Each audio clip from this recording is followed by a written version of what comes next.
ഉപ്പുമാവ് ഉണ്ടാക്കുന്ന വിധം. ഒരു ഉരുളിയിൽ അല്പം നെയ്യ് അടപ്പത്ത് വെച്ച് കുറച്ച് ഉഴുന്ന് പരിപ്പ്, അത്രയും കടലപ്പരിപ്പ്, ഏതാണ്ട് ചുവക്ക വറുത്ത് കടുകിട്ട് പൊട്ടിയ ശേഷം കറിവേപ്പിലയും ഇഞ്ചി പച്ചമുളക് നന്നേ ചെറുതായി അരിഞ്ഞ് ഒരു പിടി ഉരുളി ഇട്ട് ഇളക്കി വാടുമ്പോൾ നാടൻ റവ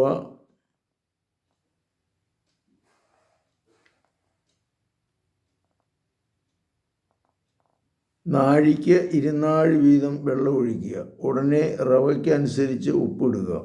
വെള്ളം തിളച്ചാൽ നാടൻ റവ ഇടവിടാതെ വെള്ളത്തിൽ വിതറുകയും ഇളക്കുകയും ചെയ്യണം. റവ കുറേശ്ശെയായി വിതറിയില്ലെങ്കിൽ കട്ട പിടിച്ചു പോകും. വെള്ളം വറ്റിയാൽ വാങ്ങി ഒന്നായി തട്ടിപ്പൂശി വയ്ക്കണം. 4-5 മിനിറ്റ് കഴിഞ്ഞാൽ മീതെ കുറച്ച് നെയ്യ് പകർന്ന് ഇളക്കി ഉപയോഗിക്കണം. പരിശുദ്ധ പരമദിവ്യകാരുണ്യത്തിന് നേരവും ആരാധനയും സ്തുതിയും പുകഴ്ചയും ഉണ്ടായിരിക്കട്ടെ. ഈശോ മിശിഹായ്ക്ക് സ്തുതിയായിരിക്കട്ടെ.